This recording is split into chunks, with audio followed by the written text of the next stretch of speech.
So far we have studied about the sampling method. So under the sampling method there are two broad heads. One is the probability sampling and the other one is the non-probability sampling. Today we shall discuss about the probability sampling.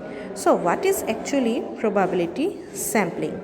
So probability sampling is a technique in which a researcher basically chooses members of a population at a completely random nature. That is, if there are 100 students and we are to take a sample of 15 students, so in case of a probability sampling, we will simply just choose 15 students randomly. So there are certain techniques under which the probability sampling is divided, or we can say there are four basic types of probability sampling. So let us understand the first one. The first one is the simple random sampling. The simple random sampling is the most easiest convenient method or type of sampling method. It is also the best probability sampling technique which helps us to save a lot of time. In case of simple random sampling, we simply choose members of the population randomly. For example, in a company of 500 employees, we can choose 100 out of these employees in a randomly manner, and this will constitute the simple random sampling method. In case of simple random sampling method, each of the units of the population has equal chance of being included in the sample. Next is the cluster sampling. So cluster sampling is a method of probability sampling in which the entire population is at first divided in some kind of cluster with a particular attribute. For example, there are 500 students in a class. So if we want to apply cluster sampling, we will first divide the class students in particular attributes. For example, on the basis of whether the students are male or female, also on the basis of their religion. Suppose we can make a cluster of Hindu, Muslim, Christian, Buddhists, or also we can make a cluster on the basis of their geographical location. For example, whether they belong to Assam or whether they are from outside Assam. The third types of sampling is systematic sampling.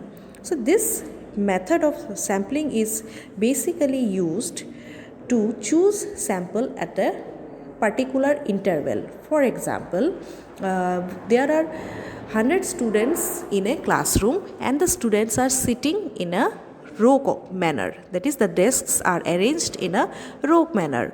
Suppose there are 5 rows of students with 20 students. So there are 100 students with 5 rows, each row containing 20 students. In case of systematic sampling, we can choose sample at a particular interval. For example, every 10th student, that is the roll number 10, the next sample will be from roll number 20, then again the next sample will be roll number 30. Like this we will continue till roll number 100. So in case of systematic sampling, we basically apply a particular interval at each of the population to obtain the sample. And the last method is the stratified random sampling method. Under the stratified random sampling method, the researcher basically divides the population into smaller groups which are non-overlapping but are representation of the entire population. So from these organized groups, we can then draw sample from each group separately. For example, let us take an example of a college. Suppose there is a college with 1000 students and the college wants to see the amount of students who passed from HS first year to second year and what is the pass percentage. For that, we are to know the results of the students. Now, what we can do is, in a college there are 3 streams. So they are the arts, science and commerce stream. So the researcher will first understand and divide the students in arts stream, in commerce stream and then in science stream. After that, the researcher will take the sample from whichever is necessary for him for the study.